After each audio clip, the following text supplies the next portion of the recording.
पश्चिम बंगाल में बीजेपी सरकार आने के बाद सिर्फ मुसलमान ही नहीं बल्कि हिंदू भी परेशान दिखाई दे रहे हैं। ईद उल अजहा से पहले पूरे बंगाल में जिस तरह से जानवरों के बाजारों पर ले जाने को लेकर सख्ती बढ़ाई गई, उसका असर अब सीधे गरीब हिंदू पशुपालकों और व्यापारियों पर पड़ रहा है। कई जिलों से ऐसी वीडियो सामने आ रही हैं जिसमें हिंदू किसान पशु व्यापारी रोते हुए दिखाई देते हैं। उनका कहना है कि उन्होंने कर्ज लेकर जानवर पाले थे ताकि बकरीद के मौके पर उन्हें बेच सके, लेकिन अब बाजार पूरी तरह से ठप हो चुका है। दशकों से बंगाल में एक परंपरा चली आ रही है। गांवों में हिंदू किसान गाय, बैल और दूसरे जानवर पालते थे और बकरीद के समय मुस्लिम व्यापारी और खरीदार उन्हें खरीदते थे। इससे दोनों समुदायों का काम चलता था। हिंदू किसानों की कमाई होती थी और मुस्लिम समुदाय अपनी धार्मिक परंपरा निभाता था। लेकिन बीजेपी सरकार की नई सख्ती के बाद ये पूरा सिस्टम टूटता नजर आ रहा है। सरकार ने पुराने कानून का हवाला देते हुए जानवरों की कुर्बानी पर कड़ी निगरानी शुरू कर दी। अब बिना सरकारी सर्टिफिकेट के कोई जानवर नहीं काटा जा सकता। सिर्फ तय जगह पर ही कुर्बानी की अनुमति दी जाती है और कई पशु बाजारों पर पुलिस की सख्ती बढ़ा दी गई। इसका सबसे ज्यादा असर उन गरीब हिंदू परिवारों पर पड़ रहा है जो साल भर जानवर पालकर बकरीद के समय बेचते थे।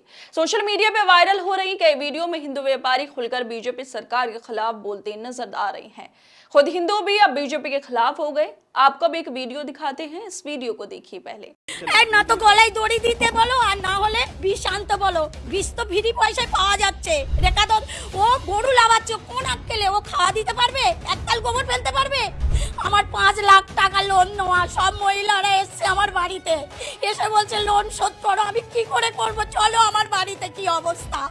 শুভেন্দু অধিকারী এসে তুই গদিতে বসে আছিস, তুই কি করছিস? মানুষকে এরকম করে হিন্দু ধর্মতে সবকিছু তো নষ্ট করে দিচ্ছিস। আমাদের ঈদটা করতে দিক, আমরা গরুগুলো বিক্রি করি, কিছুটা যেন অন্তত মুক্ত হই। মুসলিম বা তারাও হিন্দু, তারা তো মিশছে একসাথে। আমরা তো একসাথে আছি, তারা কোনোদিন দেননারি করেনি কি কারু আমাদের গলা ধাক্কান দিইনি। ওদের কুরবানিটা ওদের করতে দাও, আমরা বাঁচি। আমার মতন মহিলা, আমি মহিলা সমিতি থেকে 5 লাখ টাকা নিয়েছি, চলো আমার ব্যাংকে সব আমি জমা দিই, সুদ আসল। কি অবস্থা হচ্ছে, আমার স্বামী ভ্যান কাটে, ভ্যান চালায়, আমরা এইভাবে বাঁচি। তাহলে আমাদের বাচ্চা কাচ্চা সব আছে, তাহলে আমরা কি করে খাবো? আমাদের আর ঘুম নেই, রাত্রে ঘুম নেই, চিন্তায় মাথা খারাপ হয়ে যাচ্ছে। আমরা কি করব? কিছুই করার উপায় নেই, কিছুই খুঁজে পাচ্ছি না। আমাদের ঈদটা করতে দিক, আমরা গরুগুলো বিক্রি করি, কিছুটা যেন অন্তত মুক্ত হই। বিধায়িকা হচ্ছে কি আপনার রেখা পাত্র বিভিন্ন জায়গায় রাস্তায় গরু আটকে দিচ্ছে। ওরাও তো ভয় পাচ্ছে।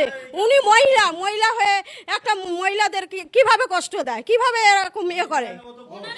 উনি তো গোবরটা ফেলতে বলুন, তারপরে বুঝতে পারবে কতটা কষ্ট। আমার মতন মহিলা, আমি মহিলা সমিতি থেকে 5 লাখ টাকা নিয়েছি, চলো আমার ব্যাংকে সব আমি জমা দিই, সুদ আসল।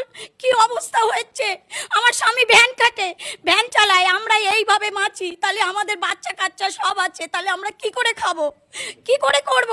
বিজেপি সরকার এসে আমরা মানলাম, ভালো হয়েছে, কিন্তু এ কি সর্বনাশ হচ্ছে। না তো গলায় দড়ি দিতে বলো আর না হলে বিষ আনতে বলো। বিষ তো ফ্রি পয়সায় পাওয়া যাচ্ছে। রেখা তো ও গরু লাগাচ্ছে, কোন আক্কেলে ও খাওয়া দিতে পারবে? এককাল গোবর ফেলতে পারবে? ও 1 লাখ টাকা করে পাবে, আমরা কি পাবো? আমরা কি স্বামীকে খাওয়াবো? আমরা কি স্বামীকে খাওয়াবো? আমরা বাচ্চা কাচ্চাকে কি খাওয়াবো? ও তো বাচ্চাকে।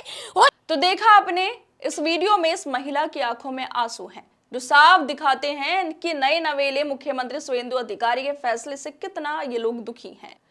ये महिला कह रही है कि बीजेपी हमें जानवरों को मुसलमानों को बेचने की इजाजत क्यों नहीं दे रही। मैंने 5 लाख के लोन लिया है ताकि इन जानवरों को बकरीद पर बेच सकूं। मुसलमानों से हमें कोई नुकसान नहीं है, हम मुसलमानों को जानवर बेचते थे, इससे हमारा घर चलता था। मुसलमानों से हमें कोई नुकसान नहीं, बीजेपी ऐसा क्यों कर रही है? अगर ऐसे ही रहा तो हमें जहर दे दो। सोचिए महिला कितनी परेशान होगी शुभेंदु अधिकारी के फैसले से जो ऐसी बातें कर रही है। लेकिन इस वीडियो से भी ज्यादा चर्चा एक और वीडियो की हो रही है जिसमें खुद अब मुसलमान ही अपने जानवरों को गायों को बेचने आ रहे हिंदुओं से गाय नहीं खरीद रहे। मुसलमानों ने खुद ही बंगाल में जानवरों को खरीदने से मना कर दिया, जिसकी वजह से जो वहां रहने वाले हिंदू हैं उनको ज्यादा फर्क पड़ रहा है। अब आपको एक और वीडियो दिखाते हैं जिसकी काफी चर्चा हो रही है, तो देखिए इस वीडियो को। চলে গেলে বেঁচে দিয়ে চলে গেলে আমাদের মুসলিম ভাইরা কিনলো, কিনে রাস্তায় খারাপ করে কাটলো, তোমরা নিয়ে চলে যাও। তোমরা কেন, তোমাদের তো মাথা তো, তোমরা কেন বিক্রি করতে তোমাদের মাথা হারানো, তোমাদের মালকে আমরা কিনে ফাঁসবো, মাথা বেশি দিবে, তোমরা চলে যাও। ভালো কথাই বলছি, আগে আমার মাথা দেয়, তোমরা চলে যাও। কেউ একটা ভালো কথা বলো, এনাদের কেউ একটা কিন্তু কোনো কথা বলবে না। উপরে বলো, উপরে বলতে পারো, আমরাও করে খাই। এখন কথা হচ্ছে ওনাদের মাথা, ওনারা বেঁচে দিচ্ছে, আমাদের মুসলিম ভাইরা কিনছে, কিনে ফেসে যাচ্ছে, ওনারা টাকা টেনে বাড়ি চলে যাচ্ছে, আর কিন্তু কোনো সমস্যা নেই। সুতরাং কেউ একটা এদের কোনো কথা বলবে না, এনারাও করে খায়। কিন্তু তোমরা মানে কাকা ওগুলো নিয়ে বাড়ি চলে যাও। সরকার যতক্ষণ না নির্দেশ দিচ্ছে কি হবে কেউ কোনো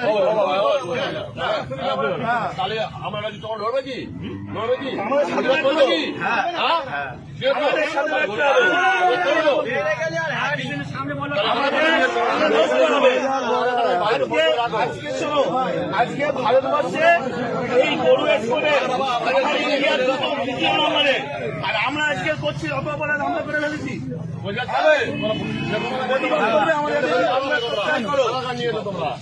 আমাদের সাথে প্রতিবাদ করলে থাকো, না হলে দেখো না। জানি না আজকে এই মাংস, গরু মাংস বাইরে দেশে এক্সপোর্ট হচ্ছে, আমাদের ইন্ডিয়া দুটো দ্বিতীয় নম্বরে। আর আজকে আমরা অপরাধ করে ফেলেছি, এর জবাব কেউ দিতে পারবে? সুতরাং টাকা নাম্বার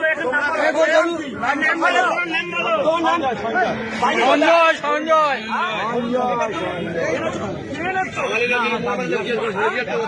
14 বছর বয়স হয়েছে, এটা 14 বছর বয়স হয়েছে, তুমি এই কাজটা করলে তোমার কালকে তো ঘন্টা হচ্ছে।